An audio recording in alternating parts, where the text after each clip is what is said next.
Ils disent que la fusion nucléaire n'est pas pour demain, et ils le disent depuis 50 ans.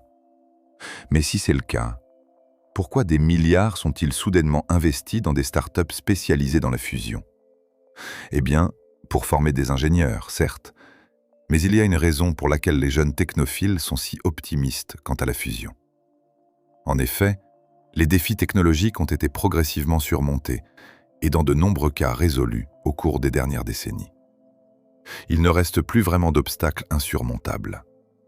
L'un des derniers défis consiste à choisir le corps qui contiendra nos mini-étoiles artificielles. Et nous avons des options dignes de la science-fiction qui sont presque prêtes.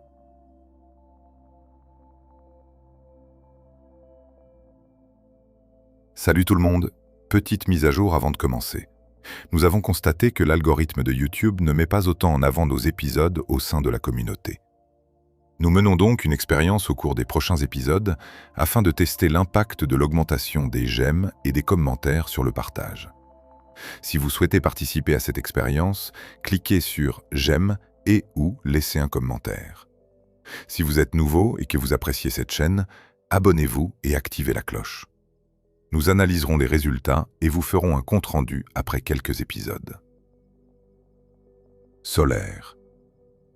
L'électricité est l'énergie propre par excellence, et c'est un vrai bonheur quand on peut en avoir, ce qui n'est pas possible partout et tout le temps. L'énergie solaire, c'est simplement de l'énergie de fusion qui se produit à des milliers de kilomètres de distance. Des noyaux d'hydrogène fusionnent pour former de l'hélium, et une partie de la masse initiale est convertie en énergie au cœur du Soleil. Cette énergie est principalement rayonnée dans l'espace, une infime fraction atteignant la Terre et alimentant la quasi-totalité de la vie. Une fraction encore plus faible atteint nos panneaux solaires, et seulement dans les endroits et à certaines périodes de l'année où le Soleil brille. Il y a une limite à la collecte d'énergie solaire que nous pouvons réaliser tant que nous n'aurons pas construit notre sphère de Dyson. Mais pourquoi construire une cage autour de l'étoile si l'on peut construire une étoile à l'intérieur d'une cage? Et si nous pouvions faire fonctionner des mini-soleils ici même, à la surface de la Terre? C'est l'objectif du réacteur à fusion artificielle. Aujourd'hui, je veux parler d'un aspect spécifique de la fusion. Comment confiner la fusion de l'hydrogène de manière à obtenir un rendement énergétique net. Je veux parler de la façon de mettre une étoile en bouteille. Je vais beaucoup faire référence à l'expérience européenne de fusion, EER, car c'est la plus grande et la plus vaste jamais réalisée. Sans doute le plus avancé, et on prévoit qu'il atteindra son premier plasma cette année. Je tiens toutefois à souligner que de nombreuses avancées passionnantes ont eu lieu ces dernières années, issues de projets plus modestes, tant de programmes nationaux que d'initiatives privées de plus en plus nombreuses. Nous reviendrons sur certains des aspects les plus spéculatifs de l'évolution nucléaire ultérieurement. Commençons par tirer les leçons possibles du Soleil, notre étoile. Il maintient une fusion nucléaire stable pendant des milliards d'années, car il confine son enfer nucléaire en le comprimant sous le poids de 100 000 protons terrestres. Les noyaux d'hydrogène fusionnent en plusieurs étapes pour produire de l'hélium-4 et une quantité considérable d'énergie. La chaîne proton-proton du Soleil fonctionne à une pression d'environ 100 millions d'atmosphères terrestres et à une température de plus de 50 millions de Kelvin, générant chaque seconde l'équivalent de 20 millions de fois l'arsenal nucléaire mondial en énergie. Ainsi, le Soleil comprime les photons et les accélère considérablement pour qu'ils fusionnent. Nous devons faire de même, comprimer et chauffer nos noyaux, et la fusion qui en résulte doit produire davantage d'énergie. Pour atteindre cet état, nous utilisons davantage d'énergie qu'auparavant. Une amélioration majeure de l'efficacité consiste à se concentrer sur les réactions de fusion les plus riches en énergie, plutôt que de passer directement à l'hélium à partir de protons isolés, comme le fait le Soleil. Nous pouvons fusionner des isotopes lourds de l'hydrogène, comme le didyme et le tritium. Le Soleil peut atteindre un gain net d'énergie à partir de protons grâce aux densités incroyables qu'il atteint. Nous ne pourrons jamais atteindre de telles densités. Ainsi, même avec la fusion d'isotopes lourds, nous devons compenser par des températures beaucoup plus élevées, environ 100 fois la température du cœur du Soleil. Il n'y a pas de matière dans l'univers qui ne serait pas instantanément vaporisée aux températures nécessaires à la fusion. Comment sommes-nous censés contenir notre réaction de fusion et encore moins la comprimer aux pressions nécessaires? Il existe deux grandes approches, le confinement inertiel et le confinement magnétique. Le confinement inertiel tente de faire entrer en collision les noyaux à l'aide d'une sorte de choc. En 2022, le National Facility a atteint une production d'énergie nette pour la première fois en forçant la fusion de combustible à l'aide de lasers. Mais ce n'est pas la première approche de confinement inertiel à réussir. La bombe à hydrogène est un type de confinement inertiel où la collision de noyaux atomiques est comparable à une bombe à fission, une explosion atomique classique. Ce processus est assez incontrôlé et donc inadapté à une production d'énergie soutenue. Même les approches inertielles contrôlées présentent le problème d'une production d'énergie très irrégulière et ne sont donc généralement pas considérées comme l'option la plus probable pour nos réacteurs à fusion commerciaux de première génération. Ces derniers sont plus vraisemblablement des réacteurs à confinement magnétique. Dans un réacteur à confinement magnétique, l'hydrogène est si chaud que les noyaux chargés positivement sont privés de leurs électrons chargés négativement, créant un plasma de particules chargées électriquement qui peut être manipulé par des champs magnétiques. Ces champs sont créés par de puissants électroaimants supraconducteurs, lesquels doivent être refroidis à des températures proches du zéro absolu. On se retrouve ainsi avec le centre d'une étoile, un plasma brûlant à quelques mètres seulement de matière plus froide que l'espace intergalactique. Pour confiner notre étoile, nous devons créer le plus grand gradient de température de l'univers connu, ce qui est, je suppose, une prouesse en soi. Les réacteurs à confinement magnétique fonctionnent en comprimant le plasma pour qu'il s'écoule autour du taureau, puis en comprimant le taureau avec le champ magnétique et en le chauffant. On bombarde le plasma d'énergie via des faisceaux de particules ou des ondes électromagnétiques jusqu'à la fusion. Cette opération doit être réalisée avec intelligence, car un simple confinement circulaire du plasma engendre diverses instabilités fatales pour le plasma et potentiellement pour le réacteur. Les solutions les plus performantes pour un confinement stable du plasma sont le TOAC et l'accélérateur. Les détails des différences ne sont pas essentiels ici, mais les TOAC sont plus largement utilisés, notamment par EER. Je les aborderai donc brièvement. Le TOAC utilise trois systèmes d'aimants. Le système poloïdal, principal système de confinement, qui donne au plasma sa forme torique. Le système poloïdal, qui contribue à modeler et positionner le plasma près de la paroi interne afin de le comprimer et d'accélérer les réactions. Et le solénoïde central, qui oriente le plasma et le confine en cercle. À l'inverse, les accélérateurs combinent ces trois systèmes magnétiques en un seul, grâce à une conception 3D, ce qui les rend nettement plus complexes. Le champ magnétique est un problème relativement résolu, même si des améliorations restent possibles concernant sa forme et sa génération. Dans le domaine de la fusion, grâce aux nouvelles technologies supraconductrices, un sujet que nous pourrons aborder ultérieurement, l'un des plus grands défis d'ingénierie et de recherche réside actuellement dans la construction de la chambre de confinement physique pour ce champ et le plasma qu'il renferme. Comment construire une paroi capable de contenir un mini-soleil ? Le champ magnétique y contribue certainement en créant une zone tampon où le plasma est plus froid et moins chaud qu'au centre, là où se produisent les réactions de fusion. Cette zone tampon crée un petit tampon entre le plasma de fusion et la paroi, évitant ainsi que le matériau n'ait à résister directement à des plasmas à des millions de Kelvin. Cependant, cette paroi constitue le premier point de contact entre le plasma et l'extérieur, et nous l'appelons la première paroi. Bien que le champ magnétique empêche les parties les plus chaudes du plasma d'entrer en contact direct avec la paroi, de nombreuses particules énergétiques l'atteignent et la paroi doit y résister.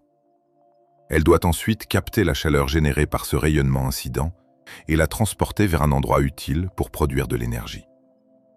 Enfin, comme si cela ne suffisait pas, la paroi de la chambre doit créer du combustible pour la fusion. Examinons ces aspects un par un. Le ruban enroulé du plasma à des millions de Kelvin est constitué de noyaux d'hydrogène lourds qui entrent en collision et libèrent des rayons gamma énergétiques, des neutrons très rapides et des noyaux d'hélium. Ces rayons gamma et ces noyaux d'hélium contribuent à maintenir le plasma à une température si élevée qu'il émet des rayons X. Ce rayonnement thermique cuit la paroi extérieure de la chambre qui doit très rapidement dissiper cette chaleur vers le système de refroidissement sous peine de fondre. Les neutrons transportent encore plus d'énergie. Ces particules neutres ne sont pas affectées par le champ magnétique et s'échappent donc directement du plasma. Elles déposent de l'énergie cinétique dans la paroi, ce qui constitue la principale source d'énergie thermique de la fusion. Certains neutrons percutent des noyaux dans la paroi, créant potentiellement des isotopes instables. Certains noyaux d'hélium et d'hydrogène acquièrent également suffisamment d'énergie pour échapper au champ magnétique et atteindre la première paroi. Parmi ces noyaux, certains sont des noyaux de tritium, eux aussi très instables suite au bombardement de neutrons et de tritium. La paroi devient de plus en plus radioactive au fil du temps. Ces impacts érodent également la paroi, les noyaux de la paroi étant projetés de sa surface vers le centre. Dans la chambre à plasma, un phénomène appelé pulvérisation cathodique dégrade le blindage au fil du temps et contamine également le plasma. Enfin, une structure de paroi imparfaite peut engendrer des instabilités incontrôlables dans le plasma, appelées modes de localisation de bord. Ces modes peuvent provoquer des défaillances localisées du confinement magnétique et un important dégagement d'énergie dans la paroi, ce qui est néfaste pour celle-ci. Cela peut également déclencher des instabilités magnéto-hydrodynamiques plus importantes dans le plasma, entraînant une perte d'énergie considérable et potentiellement l'arrêt de la réaction de fusion. En supposant que notre paroi puisse résister à ces phénomènes, la chaleur générée à l'intérieur sera évacuée par un fluide caloporteur. L'eau est un choix courant, mais on peut également utiliser des sels fondus, voire du lithium. Ce fluide caloporteur refroidit la paroi et chauffe le fluide jusqu'à pouvoir actionner un générateur. Bien, nous venons donc de produire de l'électricité. Cependant, même si nous obtenions plus d'énergie que celle utilisée pour créer notre plasma, ce procédé n'est pas durable. Le dinium, composant du combustible, est extrêmement abondant. On en trouve 33 grammes par mètre cube d'eau de mer, ce qui signifie qu'il est pratiquement illimité. En revanche, le tritium est rare.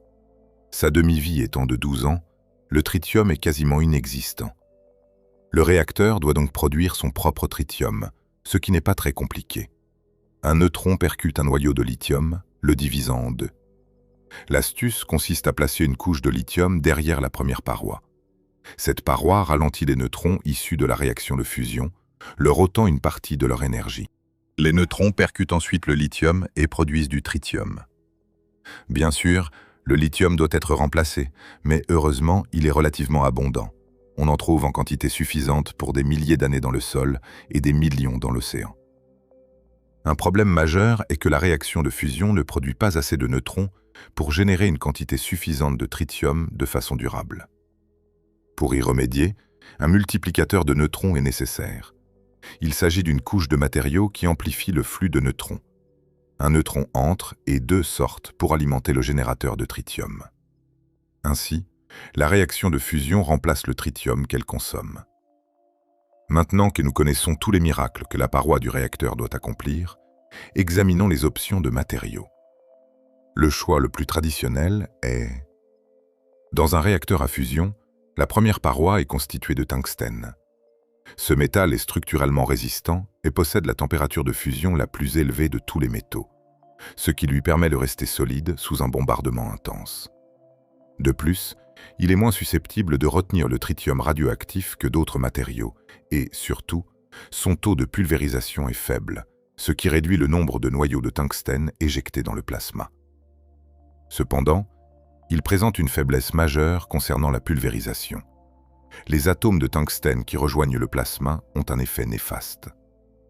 Le tungstène possède 74 protons dans son noyau, contre un seul pour l'hydrogène.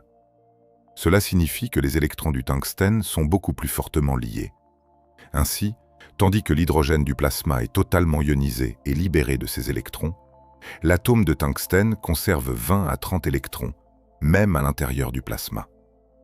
Par conséquent, lorsqu'un atome de tungstène entre en collision avec une autre particule du plasma, une partie de l'énergie de la collision sert à exciter l'un de ces électrons, qui retombe ensuite à son état fondamental. Un état désexcité émet un photon qui s'échappe ensuite du plasma en emportant son énergie. Plus le numéro atomique de l'atome est élevé, plus il peut retenir d'électrons dans le plasma, et plus l'écart énergétique entre le niveau d'énergie électronique est faible. Cela signifie davantage d'opportunités d'absorber de l'énergie du plasma et de la rayonner.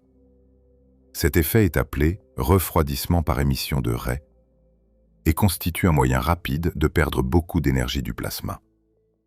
Même une petite quantité d'un élément lourd, comme le tungstène dans le plasma, peut rendre très difficile le maintien d'une température suffisante pour la fusion. Le tungstène présente des avantages majeurs, mais le problème de la pollution du plasma a suffi à convaincre l'équipe EER d'essayer autre chose, du moins dans un premier temps. En fait, il prévoit d'aller dans la direction opposée au tungstène en termes de position dans le tableau périodique, en utilisant du brésium pour la paroi en contact avec le plasma. Le brésium est le 4e élément du tableau périodique. Même s'il finira par polluer le plasma, ces contaminants ont tendance à être complètement ionisés. Il reste très peu d'électrons pour rayonner la chaleur du plasma. Le brésium élimine les impuretés. Il capture les impuretés d'oxygène libérées par l'oxydation des métaux présents dans la paroi de la cuve lorsque la machine fonctionne.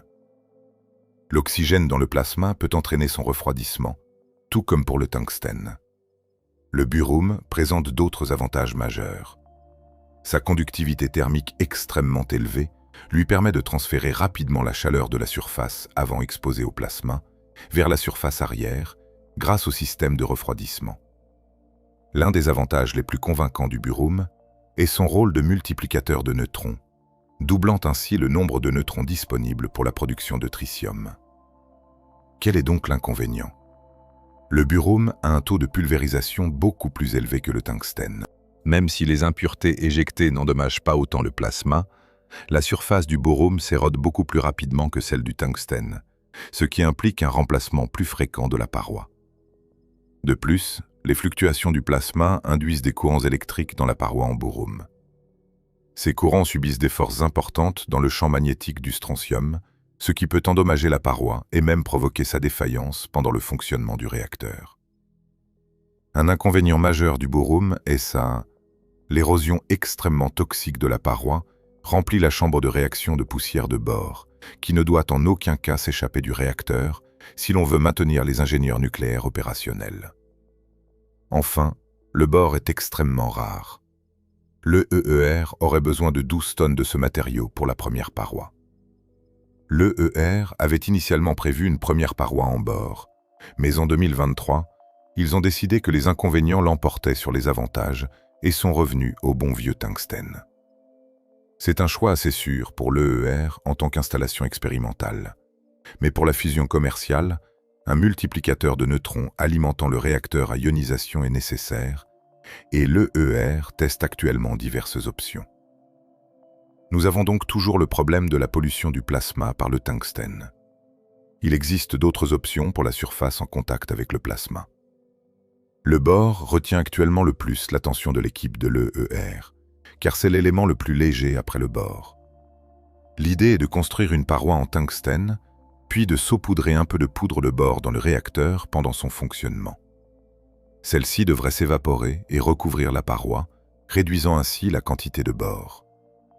Le bore, en se transformant en plasma, a l'inconvénient de retenir le tritium, ce qui signifie que la paroi interne pourrait devenir dangereusement radioactive avec le temps. Parallèlement, en allant dans l'autre sens du tableau périodique à partir du bore, on trouve le lithium, que nous utilisions, si vous vous en souvenez, pour produire du tritium derrière la première paroi.